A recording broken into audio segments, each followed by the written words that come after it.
Bonjour à tous et merci de me rejoindre pour qu'on puisse lire ensemble les comptes rendus des audiences du procès de Mazan. Aujourd'hui, on est le 4 novembre et du coup, c'est la reprise des audiences. On va lire un trait de Juliette Compion qui est sur place aujourd'hui. Je vous propose qu'on commence de suite. Bonjour à tous, de retour au procès des viols de Mazan. En ce lundi 4 novembre, après une semaine de pause, la cour criminelle du Vaucluse se penche jusqu'à vendredi sur l'avant-dernier groupe d'accusés. Ils seront 7 à être entendus cette semaine. Les faits concernant Hassan O, un 8e accusé en fuite, seront également évoqués. L'homme de 30 ans est visé par un mandat d'arrêt et sera jugé par défaut. Ce natif de Marseille a indiqué aux enquêteurs qu'il se trouvait actuellement au Maroc et qu'il n'envisageait pas de revenir sur le territoire français. Son casier judiciaire comporte 13 condamnations entre 2010 et 2017 pour des faits de vol, de violence, d'infraction à la législation sur les armes et sur les stupéfiants. L'audience est ouverte. On commence la journée avec l'enquête de personnalité de Cédric V, 44 ans, poursuivi pour des actes sexuels commis sur Gisèle Pellicot en juillet 2016 et en janvier 2018. Le père de Cédric V était CRS et décrit comme très infidèle. La mère de l'accusé reconnaît que son mari n'était pas très présent pour les enfants et précise qu'elle envoyait des cartes et des cadeaux à ses enfants faisant croire que tout cela venait de leur père. Pour autant, face à l'enquêtrice de personnalité, Cédric V n'évoque pas le manque d'un père. Il souligne qu'ils se sont retrouvés au moment de sa retraite et que celui-ci est rapidement décédé d'un cancer. Son entourage dit qu'il en a beaucoup souffert. Le quarantenaire parle d'une mère exceptionnelle, qui joue aussi un rôle de père. Il rencontre sa première compagne à 21 ans. Son fils, né 2 ans après, le couple se sépare quand il a 4 ans. En 2011, il rencontre sa deuxième compagne. Leur fille, née en 2012, ils se séparent fin 2013. En 2019, il rencontre une nouvelle compagne avec laquelle il se projetait sur du long terme. Ses proches soulignent qu'il a toujours travaillé, enchaînant plusieurs métiers. Il exerce d'abord dans le transport de chargement, puis comme chaudronnier, métier qu'il a appris sur le tas. Puis en tant que gestionnaire de stock dans une jardinerie. À 26 ans, il intègre la Légion car il voulait rentrer dans l'armée alors qu'il y avait été refusé, précise l'enquêtrice de personnalité. Sa sœur pense que c'était une façon de se rapprocher de la figure paternelle. Mais il y est resté que 2 ans, car il aurait été déçu de ne pas être envoyé à l'étranger. Puis il passe 1 an au Portugal, il rejoint sa sœur et son beau-frère, et participe au projet familial de restauration d'un gîte. Au moment des faits, il était manager dans un restaurant et voulait ouvrir son propre établissement en moyen terme. Sa mère estime qu'il était enfin arrivé à ce qu'il voulait. Cédric ne reconnaît pas de problématique avec l'alcool, note l'enquêtrice de personnalité, mais d'après sa mère, il a tendance à noyer ses problèmes dans l'alcool. D'après son ex-compagne, il a toujours eu un problème avec l'alcool sans en avoir conscience. Son avocat note que le patron du restaurant dans lequel il travaille en Corse dans lequel il avait travaillé en Corse, lorsqu'il avait été arrêté, avait des propos élogieux à l'égard de son employé, soulignant qu'il travaillait beaucoup, qu'il était extrêmement correct, jamais violent. Et puis, patatras. En 2022, il est rattrapé par cette affaire pour des faits qui remontent entre 2016 et 2018, relève son avocat. Sa compagne, au moment de son interpellation, a été auditionnée par les enquêteurs. Le président procède à la lecture de ses déclarations. « Je suis tombé de haut. Je n'y crois pas, lâche-t-elle, quand on lui parle des viols aggravés et administration de substances à la victime. Elle déclare Cédric V comme très ambitieux, très travailleur. Il est H24 au travail. Il a commencé comme serveur, puis il est passé responsable de maintenance à l'hôtel, puis il est passé directeur du restaurant, détaille-t-elle. Il peut être impulsif, mais n'aime pas les conflits. Quand nous nous disputions, il abdiquait souvent, souligne cette femme de 32 ans, au moment de son audition à la police. On passe à l'enquête de personnalité de Ludovic B, 39 ans, accusé d'être venu dans la nuit du 27 au 28 décembre 2019 à Mazan. Il a été difficile pour lui de rentrer dans son parcours puisqu'il était détenu loin de chez lui. Il a toute sa vie en Île-de-France, souligne l'enquêtrice de personnalité. Il a grandi dans les Yvelines. Ses parents se sont rencontrés très jeunes et sa mère est tombée enceinte de lui à 17 ans. À 6 ans, ses parents se sont séparés, sa mère évoque des violences, un comportement très jaloux du père, celui-ci s'est progressivement désinvesti de son rôle de père. Après la séparation, Ludovic reste avec sa mère, puis grandit dans le cadre d'une famille recomposée avec son beau-père. Il décrit celui-ci comme tolérant, humble et gentil. Il incarnait l'image paternelle, souligne l'enquêtrice de personnalité. À l'adolescence, il déclare avoir été victime de faits graves, pointe l'enquêtrice de personnalité. Il désigne son agresseur comme le beau-père d'un de ses copains d'enfance. Il était capitaine des pompiers, développe-t-elle. L'auteur de ces faits d'agression sexuelle sur Ludovic s'appelle Fadrik Moch. Il a été condamné en 2017 à la perpétuité pour l'assassinat d'un garagiste en 1996, comme le relate le Parisien. Ah ouais, ok, d'accord. Il y a le lien de l'article, je vous le mettrai en description si vous voulez voir. C'est celui qui aurait agressé sexuellement Ludovic, mais en fait il a pris la perpétuité pour l'assassinat d'un garagiste. Il n'en parle à personne, mais finit par se confier à son médecin, qu'il a trouvé complètement traumatisé, souligne l'enquêtrice de personnalité. Il rencontre un prédateur local, déclare-t-il. À propos de Fabrice Motch, l'avocat de Ludovic B. parle à la barre d'un homme qui a violé beaucoup d'enfants et qui a été condamné pour cela. Ludovic B. a révélé ces faits au moment de son placement en détention. Il a écrit à ses proches, relate l'enquêtrice de personnalité. Son entourage avait décrit à l'adolescence un profond mal-être chez lui, parlant d'un jeune homme très en colère, qui en voulait à tout le monde. Son docteur parle d'un état dépressif qu'il a traité par antidépresseurs et de plusieurs périodes d'hospitalisation pour dépression, mais aussi au niveau addicto, car il a développé une consommation de cannabis à partir de 12-13 ans. En 2016, il a rencontré sa compagne actuelle par les réseaux sociaux. Ça a tout de suite collé, a-t-il déclaré. L'entourage décrit un couple amoureux, stable et heureux, note l'enquêtrice. Le couple s'est pacsé en 2016 et leur fille est née en septembre 2019. Au moment de sa détention, sa compagne était enceinte de leur deuxième enfant qui devait naître en juillet 2022. Cette naissance et sa vie de famille l'avaient transformé, observe-t-elle. On entend à présent l'enquête de personnalité de Cédric G, 50 ans. Il a grandi dans une cité HLM à Avignon, mais a coupé les ponts avec sa famille depuis plusieurs années. Il se présente comme un homme solitaire. Il a été marqué par des viols dans le cadre familial et désigne son agresseur comme étant un de ses oncles. Il en a été victime quelquefois entre ses 12 et 14 ans. Il n'en parle à personne dans le cadre familial. À 20 ans, il quitte le domicile parental et revient suite à une rupture quelques années après. Il a été condamné pour des faits de violence conjugale, il ne trouve pas de soutien, se sent jugé et rompt les liens familiaux il y a une vingtaine d'années, développe-t-elle. Il n'a pas développé de stabilité durable dans sa vie personnelle, poursuit l'enquêtrice, notant que ses relations ont capoté à cause de son addiction à sa sexualité. Les compagnes de Cédric G parlent d'un fort appétit sexuel et il est infidèle. Il associe cette sexualité à un profond mal-être, il parle d'un état dépressif pour lequel il n'a jamais été suivi et voit le sexe comme un remède. Il a une fille avec une ex-compagne dont il s'est séparé. Après la naissance, il n'a plus jamais été investi dans son rôle de père auprès de sa fille, précise l'enquêtrice de personnalité. Sa compagne a fui, disparu en 2018, a-t-il expliqué.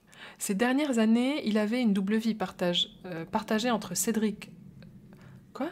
Ces dernières années, il avait une double vie partagée entre une Cindy N, rencontrée en 2019, et une Katia P, qu'il a commencé à fréquenter en septembre 2021. Cette dernière décrit une relation basée sur le sexe, expliquant qu'il était tout le temps en demande. Ah oui, d'accord, il avait 2 meufs, ok. Son avocate estime que le terme double vie est un peu fort. Madame Katia P vous indique que leur relation n'était basée que sur des relations sexuelles. On ne serait pas plutôt dans le cas où la personne serait infidèle et Katia serait sa maîtresse, demande-t-elle ? Madame P a indiqué qu'elle était follement amoureuse de Monsieur G, qui avait formulé auprès d'elle des demandes de mariage. Il y avait quand même une relation plutôt qu'une liaison, estime l'enquêtrice de personnalité. Cette dernière note que Cédric G est présenté par ses proches comme manipulateur. L'une de ses ex-compagnes parlait même de lui comme le mensonge incarné. Après avoir enchaîné plusieurs emplois, il avait été recruté en avril 2022 par la société Aromazone comme technicien de maintenance système et réseau. Sa responsable RH, Aromazone qui se prend une balle. Waouh, je ne m'attendais pas à ce qu'il y ait des gens qui travaillent à Aromazone, qui est une marque que j'affectionne énormément. Sa responsable RH l'a décrit comme quelqu'un de très apprécié, disponible, patient. L'audience est suspendue quelques minutes. L'audience reprend. On entend à présent Rania G, épouse de Saifeddine G, 37 ans, l'un des accusés dont le profil est étudié cette semaine. Elle est aidée d'un interprète et s'exprime dans sa langue natale. Lui est originaire de Tunisie, elle aussi peut-être, mais ce n'est pas confirmé clairement. Elle a 34 ans et est employée saisonnière et a épousé Saifeddine en 2011. Ils sont donc mariés depuis 15 ans et ils ont 3 enfants ensemble. Le président lui demande si elle sait quelque chose des faits reprochés à son mari qui datent du 3 novembre 2019. « Non, je ne suis pas au courant », déclare-t-elle. « Quoi ?» Précisant, mais il n'était pas au courant que la femme n'était pas d'accord. Ah, donc elle était au courant. Bon, vos relations sexuelles étaient normales, classiques avec votre mari ? Demande le président. Oui, normales, répond-elle. Est-ce que votre mari a pu proposer des fantaisies, poursuit Roger Arata. Non, répond l'épouse de Saifeddine. Il était très demandeur, poursuit le magistrat. Non, répond l'intéressé. Votre couple a survécu à ces faits, demande le président. C'est la première fois que ça arrive, d'une façon générale. Il ne fait pas ça. S'il était conscient que cette femme était dans cette situation, il ne l'aurait pas fait, répond son épouse par la voix de l'interprète. L'avocat de Saifeddine lui demande comment elle se prépare à une éventuelle condamnation de son époux. époux. Ce serait une grande conséquence, car il représente tout pour nous. Il est très proche de ses enfants, déclare-t-elle. On entend maintenant l'enquêtrice de personnalité de Paul G, 31 ans, né à Conakry en Guinée. Le père travaille à l'ambassade de France, la mère est sage-femme, il est l'aîné d'une fratrie de 4 enfants et décrit un environnement familial aimant et protecteur. Il parle d'un père sévère qui occupe la place de roi dans la famille.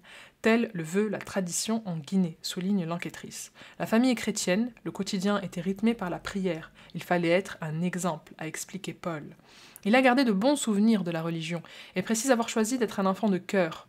Il lisait beaucoup la Bible et a continué à se rendre à l'église en arrivant en France à l'âge de 16 ans, sous le statut de mineur isolé.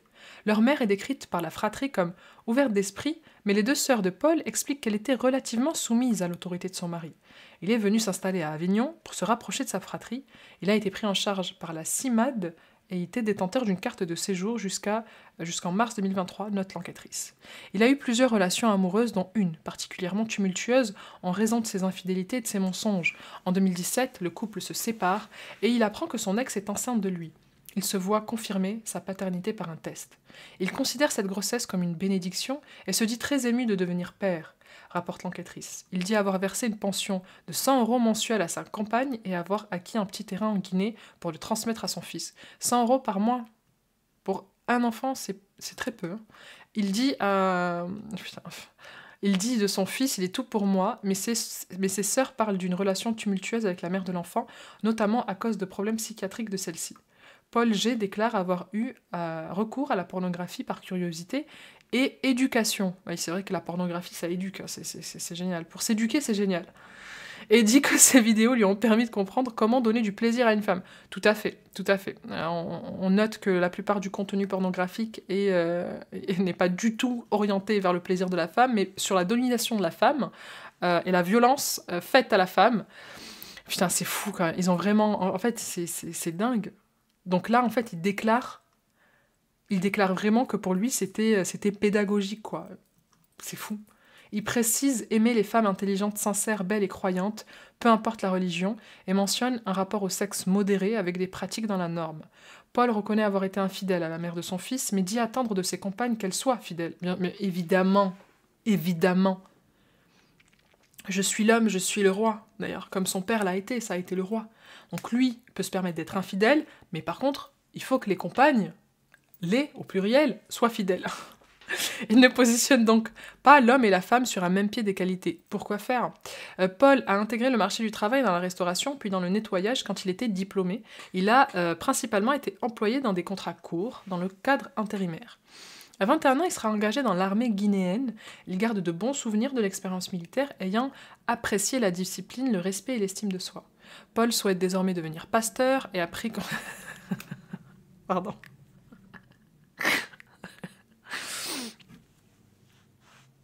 Je ne dirai rien. Et après contact avec l'aumônier de la prison où il était incarcéré en détention provisoire pour entamer des études pastorales. Que Dieu te guide, mon ami, que Dieu te guide. Et en résumé, l'enquêtrice dit avoir un sentiment mitigé à propos de l'accusé de 31 ans. C'est vrai que c'est très... Elle perçoit un jeune homme en apparence adapté, mais ressent aussi une forme de frustration face au peu de témoins qu'elle a pu entendre. D'accord. Ok, c'est vrai que... Les hommes qui vont à tout prix laisser paraître... Enfin, ils vont à tout prix avoir un discours ultra religieux, mais d'un autre côté, avoir aussi un discours ultra misogyne et ultra réducteur de la femme qui n'est pas son égale. Voilà, souvent, ils travaillent bien leur apparence, si je puis me permettre. Elle précise en effet avoir contacté de nombreuses personnes autour de lui, mais n'avoir eu aucun retour, si ce n'est de la part de ses 2 sœurs. On passe à l'enquête de personnalité de Romain, âgé de 63 ans. L'homme précise avoir changé de prénom en 2013, ne supportant plus s'appeler comme son père. Sa mère, décrite comme issue d'un milieu bourgeois, a épousé le père, ouvrier, alors qu'elle avait déjà un fils et était enceinte de jumelles. Romain serait donc le premier enfant du couple parental. La fratrie a parlé d'une enfance extrêmement douloureuse et traumatique, rapporte l'enquêtrice. Une de ses sœurs estime qu'il n'a ni été désiré ni aimé, poursuit-elle. Romain dit avoir manqué de tout, décrit une enfance sous la contrainte, les menaces et les violences physiques du père, et décrit une mère comme complice du mari. Cette dernière aurait ordonné à son père de le tuer, ce que confirme l'un de ses frères. Les enfants étaient soumis à l'esclavage devant exercer une multitude de corvées impossibles à réaliser. Mais c'est quoi ces parents de merde? Les seuls moments d'oxygène décrits par son frère étaient liés à des souvenirs extérieurs du foyer familial, quand il partait à la fête foraine ou dans des cafés, détaille l'enquêtrice. Les enfants ont dépeint de diverses maltraitances et divers sévices. Ils étaient enfermés dans la cour de la maison en plein été, sans eau ni nourriture, ou mordus jusqu'au sang. Pourquoi faire des enfants si c'est pour faire ça? Pourquoi faire? Je ne comprends pas. Romain aurait tenté de protéger ses sœurs et aurait tenté de s'interposer face au père. Dès lors, il est devenu le souffre-douleur de la fratrie à partir de ce moment-là. Aucun adulte de la famille ne leur serait venu en aide. Ils auraient tout su mais n'auraient rien fait, note l'enquêtrice. Seule une voisine aurait fait un signalement aux services sociaux. Une fois l'assistante sociale sur place, les enfants auraient été tellement terrorisés des répercussions qu'ils auraient nié être victimes de violences, relate-t-elle. La fratrie aurait grandi dans des conditions de vie insalubres en raison de l'accumulation d'objets dans la maison, à tel point ça me dégoûte, à tel point qu'elle était impossible de poser un cahier pour faire des devoirs, putain. Romain qui comparait détenu pour être allé 6 fois à Mazan, putain, entre 2019 et 2020, alors qu'il était séropositif, pleure à chaudes larmes dans le box. Entre ses 3 et 5 ans, lui et ses frères et sœurs ont été placés en raison d'un manque de nourriture. Putain, c'est fou, qui les aurait conduits à devenir rachitiques. Mais c'est pas possible. Mais les punitions étaient constantes au sein de l'Institut. Une de ses sœurs dit qu'ils ont passé une grande partie de leur vie à être punis, précise l'enquêtrice. Les parents ont obtenu la médaille de la famille française à plusieurs reprises. Quoi? Comment ça? Chaque membre de la fratrie a exprimé sa colère et le sentiment d'injustice qui les anime est encore vivant. Il garde un manque de confiance profond dans les institutions, rapporte-t-elle. Romain se décrit comme naïf et idiot. Il a pu nommer 2 amis lors de l'enquête qui ont dépeint un homme agréable et gentil. Ses sœurs décrivent 2 amis au grand cœur, soutien inconditionnel de leur frère. L'intéressé a décrit une unique relation amoureuse stable alors qu'il était encore jeune, dans lequel il avait trouvé un équilibre, partage et bonheur. « J'ai vécu un enfer et j'ai ouvert les portes du paradis », a-t-il déclaré. Il se marie avec cette jeune femme avant de partir à l'armée, mais elle serait allée voir un autre pendant qu'il était à l'armée. Romain dit avoir eu le sentiment que tout s'écroulait autour de lui. Ils ont divorcé, il n'a eu ensuite que des relations passagères. Il estime avoir échoué à offrir de l'amour, n'en ayant jamais reçu. Au-delà de la violence physique, psychologique, lui et ses frères et sœurs ont vécu dans un climat incestuel. Le père faisait exprès de se balader nu dans la maison pour les mettre mal à l'aise. Oh. 3 membres de la fratrie disent avoir été victimes ou avoir eu connaissance de violences sexuelles d'amis des parents notamment. Romain déclare avoir été agressé sexuellement ainsi que son frère par un homme d'église qui les a menés faire des sorties. En 2004, il apprend qu'il est porteur du VIH. Cette annonce le bloque au niveau de son intimité, rapporte l'enquêtrice de personnalité. Ses frères et sœurs ont été très émus d'apprendre qu'il était séropositif, évoquant que le sort s'acharnait sur lui. Il souffre par ailleurs de nombreux problèmes de santé, notamment de migraines, une hernie. Sa sœur dit qu'il a aussi eu la syphilis. Romain a également des troubles de la marche depuis l'enfance. Quand il était petit, ses parents avaient cloué les chaussures de l'intéressé. Ça me fend le cœur, je vous jure. Les sévices aux enfants, c'est vrai. Moi, les enfants, c'est mon point faible. Je n'arrive pas. C'est horrible. C'est horrible. Je ne comprends pas pourquoi ces gens font des enfants. Et pourquoi même quand ils les font, s'ils voient qu'ils s'en sortent pas, je sais pas, y a la DAS, ça existe. Hein. Enfin, je sais plus si ça va pas s'appeler la DAS, non, c'est l'ASE, je crois, mais enfin, c'est fou. Ses parents avaient cloué les chaussures de l'intéressé à une planche de bois. Et il devait demeurer ainsi pendant des heures, les mains attachées dans le dos pour ne pas qu'il se libère, rapporte l'enquête. C'est horrible. En prison, Romain revit ses traumatismes d'enfance, souligne-t-elle, rapportant qu'il fait des cauchemars quotidiens et fait mention d'idées noires, de pleurs et de burn-out, et il ne supporte pas d'être enfermé. Une sœur s'inquiète qu'il ressorte de détention les pieds devant, note l'enquête. Putain, c'est une belle métaphore. Je n'avais jamais entendu ça. Quand il était encore enfant, c'est horrible par contre... Quand il était encore enfant, Romain a fait un apprentissage en cuisine pour se nourrir et pouvoir survivre, a-t-il expliqué à l'enquêtrice. Il aurait été employé dès l'âge de 12 ans et a travaillé tous les week-ends. Il fait reconnaître cette compétence au sein de l'armée, où il a eu ensuite la profession de cuisinier à l'époque de son service militaire. Il a ensuite travaillé dans le textile pendant 8 ans. Puis il est revenu à la cuisine et a exercé dans une entreprise sous le statut de travailleur handicapé pendant plus de 20 ans. Il se décrit comme un travailleur acharné, ce que confirment ses proches. L'exposé de l'enquêtrice de personnalité, très exhaustif et parfois insoutenable, s'achève. Romain aurait pleuré tout du long, visiblement très éprouvé. Son avocat, Louis-Alain Lemaire, doyen du barreau d'Avignon, déclare « J'ai rarement lu un rapport aussi... Franchement, c'était terrible. C'était terrible. C'était horrible. Franchement, waouh. Horrible. Je voulais recueillir votre réaction. Vous arrive-t-il souvent d'avoir connaissance d'un tel drame demande-t-il à l'enquêtrice de personnalité. À mon niveau, en 6 ans d'expérience, je n'ai pas souvenir d'avoir écrit une enquête aussi difficile, d'avoir rencontré un humain avec un tel parcours, répond-elle.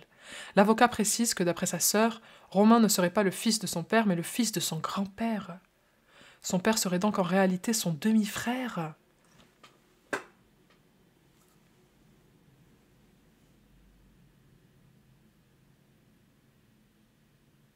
Donc ça veut dire que le père de sa mère, son père, il l'a violé, quoi. Il l'a violé. Il n'a pas voulu avoir d'enfant par peur de reproduire ce qu'il a subi, souligne l'avocat. L'audience est suspendue jusqu'à 14 h. L'audience a repris. Waouh, l'ex-compagne de Cédric G demande à être entendue en huis clos car elle craint d'être victime de représailles, fait savoir son avocat. De représailles ? Pourquoi ? De la part de qui ? Le président demande à chacun de s'exprimer sur le sujet. Antoine Camus, l'avocat de Gisèle Pellicot, craint que cela ne crée un précédent et que tous les témoins à venir en viennent à vous demander de les entendre à huis clos. Cela ne correspond pas à la volonté de Gisèle Pellicot quand elle a demandé la publicité totale de ces débats, ajoute-t-il. Mes observations vont dans le même sens. La demande qui vous est faite est unique dans le cadre de cette procédure, relève l'avocat général. C'est une demande qui n'est pas recevable en soi. La seule chose qu'on peut accorder, c'est d'avoir élu domicile chez son avocat. On ne lui demandera pas de donner son adresse, tranche le président. Elle témoignera donc tout à l'heure, publiquement, comme prévu. Le président procède à la lecture de l'enquête de personnalité de Saifeddine G, 37 ans, né en Tunisie. Il est arrivé en France à 15 ans et a pris son appartement à 19 ans, dans le quartier pauvre du Pou du Plan, à Carpentras. Il a rencontré son épouse en Tunisie. C'est une cousine éloignée. Le couple a emménagé à Carpentras dans un endroit joli et calme, disent-ils. Ils ont eu 3 enfants. Saifeddine explique avoir été de moins en moins présent au 3e enfant à cause de son travail. Il est chauffeur routier. Putain, encore un chauffeur routier. Mais c'est pas vrai. C'est pas vrai, putain. Son épouse explique avoir peu travaillé en raison de l'âge de ses enfants. Le couple aurait contracté 2 crédits pour l'achat de leur maison. Il n'aurait pas de difficulté à les assumer. Saifeddine est payé entre 2000 et 3500 euros. Ah ouais, ok. Selon les heures... Ok, ils n'ont pas de difficulté, d'accord. Selon les heures supplémentaires. L'argent est important pour lui. Il évoque sa crainte d'en manquer dans son parcours professionnel et ne veut pas que ses enfants en manquent. Après cet exposé très rapide de la vie de Saifeddine, on entend à présent celle que nous nommerons Marion, 36 ans, l'ex-compagne de Cédric G, qui souhaitait témoigner à huis clos. On était en couple pendant plusieurs années, on n'a jamais vécu ensemble, j'étais en couple avec monsieur G. De 2013 à 2018, la police m'a informé des faits qui lui sont reprochés, déclare-t-elle, en préambule de sa déposition. Vous m'avez demandé de parler en premier de sa personnalité. Je ne suis pas son psy, c'est un homme qui a des problèmes psychologiques assez importants. En public, il est marrant, gentil, mais très sombre en privé. Il a toujours souffert de désordre émotionnel, poursuit-elle. En ce qui concerne les femmes ou autres, il a toujours été infidèle. Il a toujours eu des troubles du comportement, de la sexualité. Une addiction, si je puis dire, mais rien d'illégal, souligne la jeune femme. En revanche, je l'ai quitté pour des raisons de danger. Je me suis rendu compte qu'il était en contact avec d'autres personnes. Au début, j'ai cru que c'était du libertinage, de l'infidélité. Je me suis rendu compte qu'il n'y avait pas que ça, poursuit-elle. Il diffusait des photos de moi, des vidéos, certaines intimes, d'autres plus basiques, des photos professionnelles, des photos de vacances. Il a diffusé mon identité, mon nom, ma carte d'identité, mon numéro de téléphone, mon adresse, ma profession, détaille-t-elle, de façon à ce que je sois harcelée, ce qui a été le cas pendant des années, relate Marion à la barre. Au point que j'ai dû quitter mon travail, ajoute-t-elle. Je n'avais pas connaissance de ce qui lui était reproché aujourd'hui. J'ai déposé une main courante et ensuite, je ne l'ai plus vu. J'ai mis plus d'1 an à sortir de la relation et à comprendre ce qui s'était passé, ajoute la jeune femme. Putain, mais il a été horrible, le Cédric G, là. Le président lui demande comment elle a su qu'il diffusait des photos et vidéos d'elle. Marion explique l'avoir appris par une personne qui connaît quelqu'un, qui a prévenu un de ses proches, mais n'avait pas d'éléments pour dire que c'était lui. J'ai été sidérée pendant longtemps. J'ai même été dans le déni. J'ai mis plusieurs années à vraiment comprendre. Ça fait des années maintenant. J'ai eu le temps de décortiquer, de travailler en thérapie. J'ai fait un burn-out et une dépression assez grave. 2 ans plus tard, ajoute-t-elle. Droite appuyée sur chaque côté de la barre. Est-ce que vous avez pu vous sentir différente, avoir eu le sentiment d'avoir été sédatée, lui demande le président. Dans le quotidien, non. Par contre, en avril 2018, je me suis retrouvée inconsciente dehors un soir. Aucune enquête n'a été ouverte, rapporte-t-elle. Je n'ai rien pu demander, ni analyse, ni rien du tout. Même pas la vérification des caméras. La mémoire ne m'est pas revenue, ça fait 6 ans que je vis avec, souligne-t-elle. Vous aviez vu Monsieur G dans les heures qui ont précédé, demande à Roger Arata. C'était un mardi soir, je ne l'avais pas vu depuis le dimanche, je n'ai pas pu retrouver de lien, j'ai laissé tomber parce qu'on m'a découragée, pour Marion. Je me pose la question de savoir ce qui m'est réellement arrivé. J'ai lu dans la presse qu'il avait confié qu'il avait prévu de me droguer. La seule chose que je peux espérer, c'est qu'il ne l'ait pas fait. Quand on m'a retrouvée inconsciente, on m'a proposé de faire une analyse de cheveux, observe-t-elle. Cela ne lui a pas été proposé en 2020, lorsqu'elle a été entendue dans le cadre de cette affaire. Dominique Pellicot l'a appelé en 2020. Il s'est présenté sous le prénom Thomas. Il m'a demandé si je voulais faire des photos, se souvient-elle. Il avait mes numéros. Tout le monde les avait. Putain, mais c'est horrible, mais il a gâché sa vie, ce mec. Béatrice Zavaro, l'avocate de Dominique Pellicot, lui demande ce qu'elle a pu lire des conversations entre son client et Cédric. Ce dernier lui a écrit « Je rêve qu'elle se fasse violer en rentrant chez elle. C'est une phrase qui tourne dans ma tête depuis... » Putain, mais c'est horrible. L'avocate de Cédric relève qu'ils sont allés dans un club libertin. Marion reconnaît mais précise qu'il n'y a pas eu d'échangisme, qu'ils ont simplement eu des relations sexuelles tous les deux. Sa déposition est terminée. Marion sort de la salle, la tête haute, et prend le temps de regarder son ex-compagnon droit dans les yeux. Ah, je frissonne. Lui est assis dans son box aux côtés des autres accusés. Marion, je sais qu'elle s'appelle pas comme ça, mais c'est pas grave. C'est fou. Mais il était dingue. Mais il était fou. Mais ça va pas. Mais c'est le cauchemar de toutes les femmes. Oh, mais imaginez, on diffuse toutes vos infos. Mais ça va pas. Et tu lis le message. Je rêve qu'elle se fasse violer. Garde la tête haute, ma chérie. T'as rien à te reprocher. On entend à présent la dernière compagne de Cédric G, donc toujours le même mec, qui était avec lui au moment de son interpellation. Cette femme brune, aux cheveux bruns, coupe au carré, est en chaise roulante. Avant, le 14 septembre 2020, avant son arrestation, j'étais très amoureuse de cet homme. Je pensais que c'était mon futur mari. Quelques jours avant qu'il soit arrêté, il m'a demandé un mariage et j'ai dit oui, raconte-t-elle.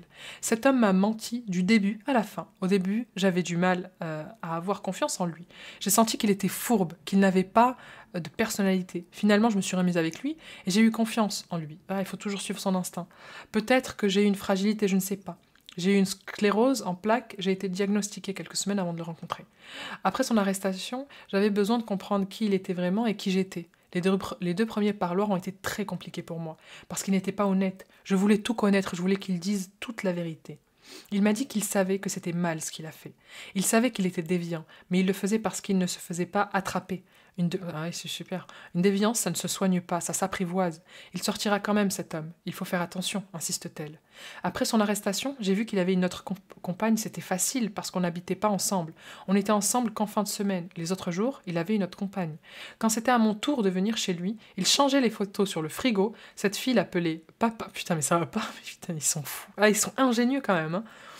Putain, ils savent très bien ce qu'ils font. Ils savent très bien ce qu'ils font. Cette fille l'appelait papa, je pensais que c'était sa fille, mais c'était bien... Quoi? What? Non, là, je suis choquée. Non, ça, je ne l'ai jamais vu. Ça, je ne l'ai jamais vu. Asseyez-vous, mesdames et messieurs, je ne l'ai jamais vu. En 29 ans de vie, je n'ai jamais entendu un truc pareil. Il avait une autre femme, enfin une autre compagne. Cette compagne, si vous n'aviez pas compris, il l'a présentée comme sa fille. C'est bon, ça rentre là? Est-ce que vous vous rendez compte de la perversité? Moi, non. Je sais plus. Je pensais pas qu'on serait encore étonné pendant ce procès. Je ne le pensais pas, très honnêtement. Non. Mais ce n'est pas fini, en fait. On n'a pas fini de découvrir toutes les bêtises des accusés. Des fois, je dis assurés au lieu de dire accusés. Je sais pas pourquoi. Elle dit avoir fait cette découverte en lisant une lettre que cette autre compagne lui avait laissée sur son pare-brise. Elle y décrivait la relation qu'ils avaient, qu'il disait qu'il avait prostituée et qu'il aimait les enfants. Mais c'est bon. C'est bon. Je veux dire, là, c'est bon. Là, on a... je sais plus, j'ai plus les mots. Je perds mon français. Je perds ma faculté à parler. Je suis là avant tout pour Madame Pellicot, et pour moi, je veux qu'en sortant d'ici, il sorte définitivement de ma vie. Il sait ce qu'il a fait, Il sait que ce qu'il a fait est mal. J'espère qu'il travaillera sur lui. Quoi qu'il arrive, au moins à analyser, dit-elle en essuyant une larme. Le président tente de savoir si elle a pu être droguée par Cédric G. Avec ma sclérose, quand j'avais trop mal aux muscles, j'ai eu des médicaments qui me relaxaient. Je ne pense pas qu'il ait fait ce que vous insinuez, mais j'en suis pas certaine. Ah putain, elle n'est pas certaine. Vous conservez un doute, demande le président. Oui, reconnaît-elle d'une petite voix. On entend à présent l'autre compagne. Putain, mais ce Cédric, il a encore une autre compagne. De Cédric G, avec qui il entretenait une double vie. Cette femme de 34 ans s'avance à la barre, grande, mince, cheveux mi-longs, bruns ondulés. Elle est assistante de vie à domicile.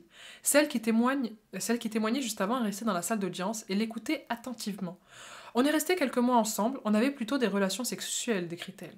On s'est rencontrés dans un centre de formation en 2021. De là, on s'est mis ensemble. Au tout début, il était tout gentil, adorable. Après, j'ai commencé à avoir sa personnalité de pervers sexuel, se souvient-elle. Cédric était énormément en demande, vraiment beaucoup, beaucoup, beaucoup. Putain, elle a dit 3 fois beaucoup, c'est que c'est beaucoup. Je voulais arrêter la relation, mais il me faisait culpabiliser pour que je revienne. C'était très compliqué. Chaque fois qu'on se voyait, c'était juste pour le sexe. Quand il m'écrivait, c'était pour le sexe. Quand il m'appelait, c'était que ça.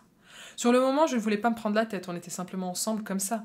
Il voulait fonder une famille, se marier, il voulait qu'on vive ensemble, il m'avait demandé en mariage, raconte la trentenaire. Sur le moment, je pensais que c'était sincère, et après je voyais que la relation, j'étais piégée dans cette relation. J'arrivais pas à me séparer, explique-t-elle à la barre. Cédric G a diffusé des photos et vidéos intimes d'elle et son... Elle aussi. Mais monsieur... Mais ça va... Mais on est à l'aise. Mais c'est fou. Cédric a fait diffuser des photos et vidéos intimes d'elle, et son nom, son prénom, son compte Facebook. Elle a déposé plainte et les faits ont été jugés. Le président lit ses déclarations aux enquêteurs. Il est arrivé qu'il me frappe lors de nos rapports, et il m'a aussi demandé s'il pouvait me cracher et m'uriner dessus. Moi, je sais plus. Continue. Cédric, lui, a par ailleurs confié avoir eu des relations sexuelles incestueuses avec son oncle et sa cousine par le passé. Non mais Cédric, vas-y. Là, tout ça, c'est un seul mec, là. Depuis tout à l'heure, c'est un seul mec. C'est ça, c'est trop, en fait. Tu vois, quand on passe d'un homme à un autre, tu vois, on arrive à se dire, bon, là, ça fait beaucoup. Le président lit d'autres déclarations qu'elle a fait aux enquêteurs. Il m'a demandé de jouer le rôle de sa fille. Il m'a demandé de l'appeler papa. Et lui m'appelait ma fille. Il voulait que je mette des jupes très courtes, a-t-elle précisé. J'étais avec un malade mental, tout simplement. Et d'ajouter, il m'avait demandé de me faire des couettes. J'ai toujours refusé. À la barre, elle ajoute que Cédric G l'a forcé à se prostituer.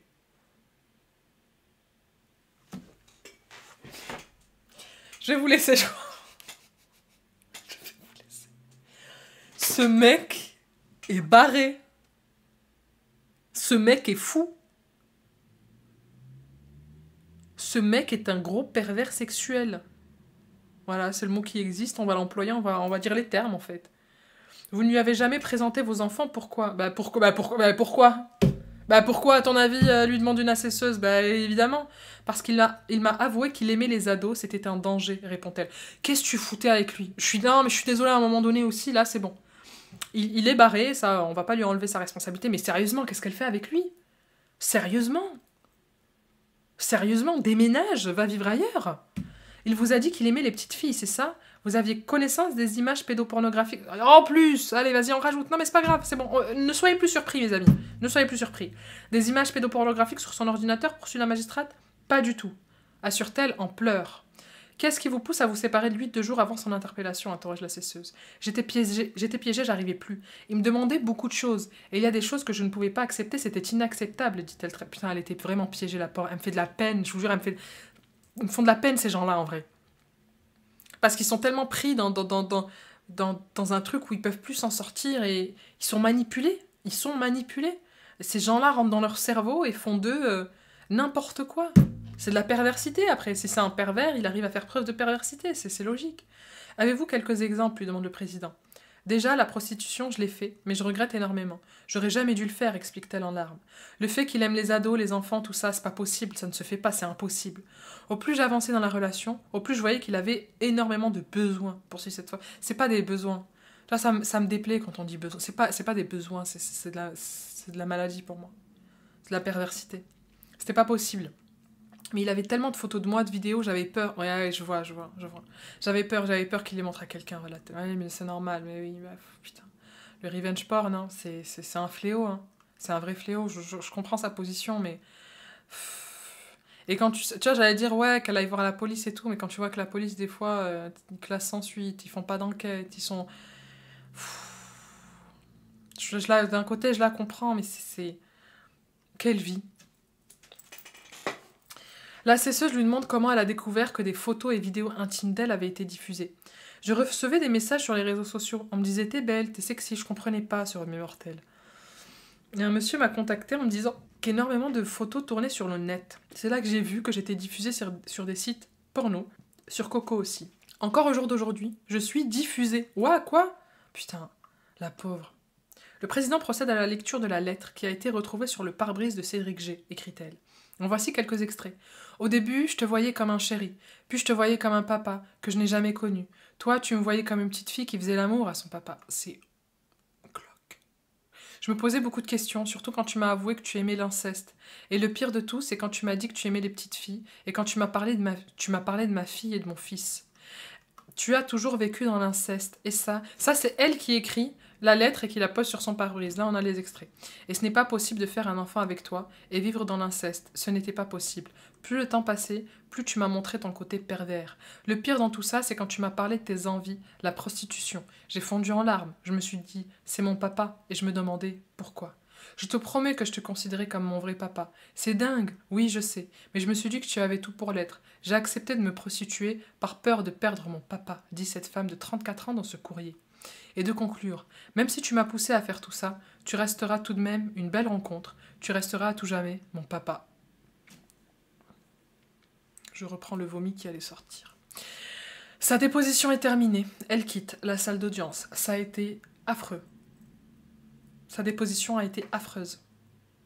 On entend maintenant la compagne d'un autre accusé, de Ludovic B. Ils vivent ensemble depuis 14 ans, on s'est rencontrés sur un site internet, on ne sait plus quitter, raconte cette femme blonde et fluette. On a 2 enfants, une petite fille et un petit garçon, né en juin 2022.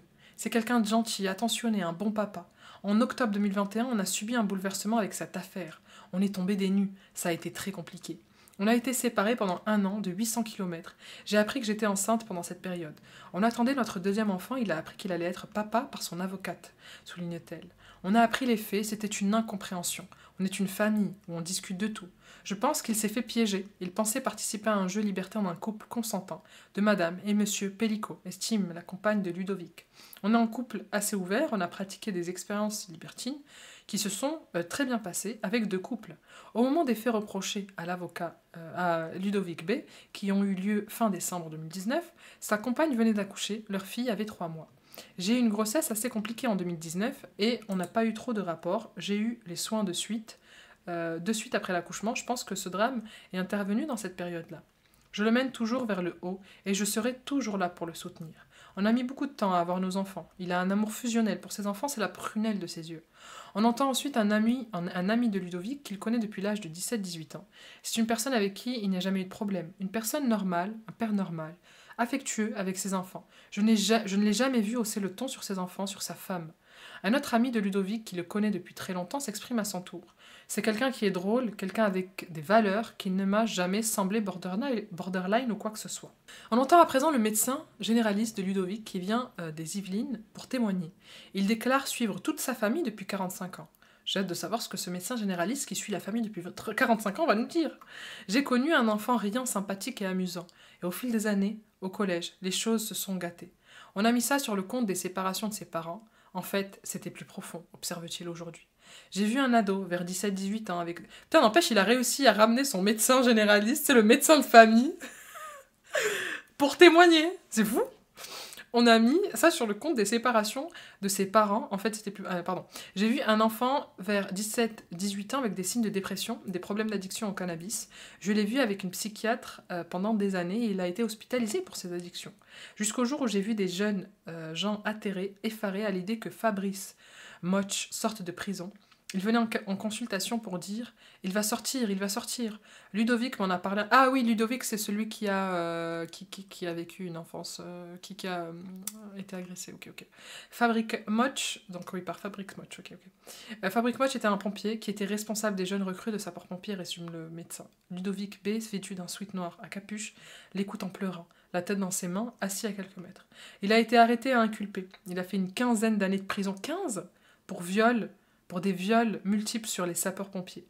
Ah oui, d'accord, Fabrice Moch. Il a aussi abusé de ses enfants, de son frère et de sa sœur. Putain, le Fabrice, il devait sortir dans les années 2015, se souvient-il.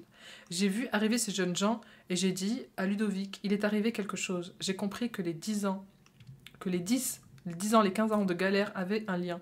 Il me dit, je ne l'ai jamais dit à personne, mais oui, il m'est arrivé quelque chose.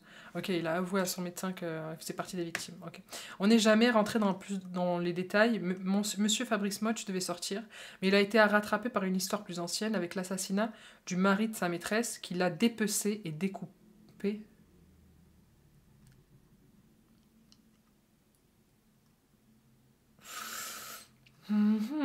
Ça a fait la une de tous les journaux.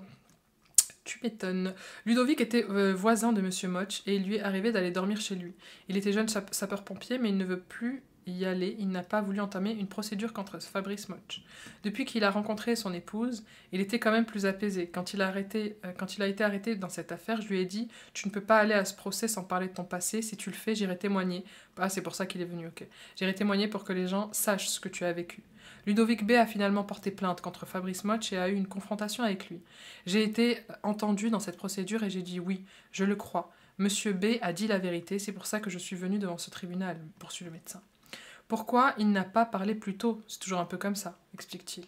Je crois que ce gamin a été massacré par monsieur Fabrice Moch. Sur le plan civique, en dehors de mon métier de médecin, je suis président d'une association sportive, je m'occupe beaucoup des handicapés. On a toujours une vigilance, poursuit-il. Et j'ai été médecin capitaine des pompiers, et quand on n'a pas pu protéger, c'était mon devoir de témoigner. Je suis persuadée que Ludovic ne serait pas là aujourd'hui s'il n'avait pas rencontré monsieur Fabrice Moch, insiste le médecin. Je pense qu'il avait une face que je ne lui connaissais pas. Si j'avais dû confier mes enfants à garder, je l'aurais fait, estime-t-il à propos de Fabrice Moch, répondant aux questions de l'avocat de Ludovic B. Je demande de le décrire car monsieur B a indiqué que la nuit des faits, il a le sentiment qu'il a eu ce côté directif imposant, charismatique de monsieur Pellico qui l'a drivé. Est-ce que pour vous, ça vous paraît crédible ? Oui, tout à fait. Quand il a été incarcéré, Ludovic m'avait fait part de ce parallèle. Je lui ai demandé pourquoi il ne s'était pas dégagé de ce piège infernal. C'est ce qu'il m'avait répondu, rétorque le docteur.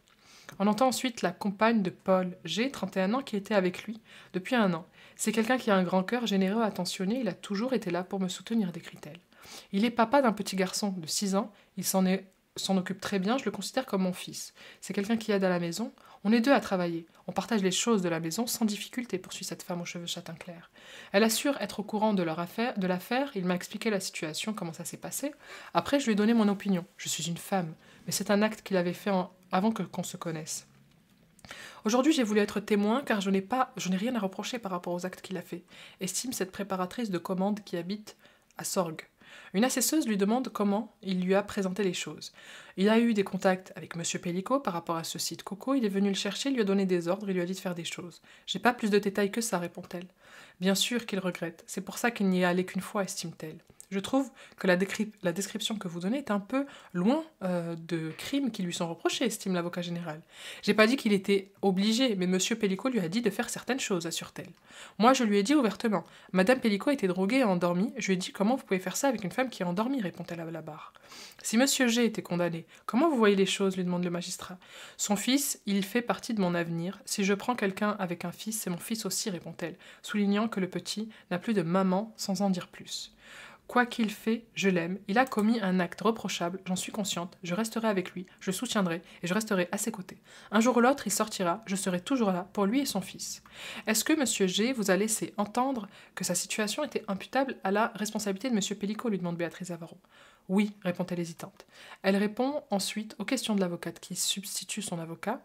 S'il était ce genre de personne, il aurait peut-être récidivé entre-temps, et il m'imposerait des choses qu'il ne m'impose pas, estime-t-elle. Cette première journée de reprise du procès des viols de Mazan est terminée. On entendra demain les experts psychologiques des accusés et peut-être commencera-t-on leur interrogatoire de personnalité.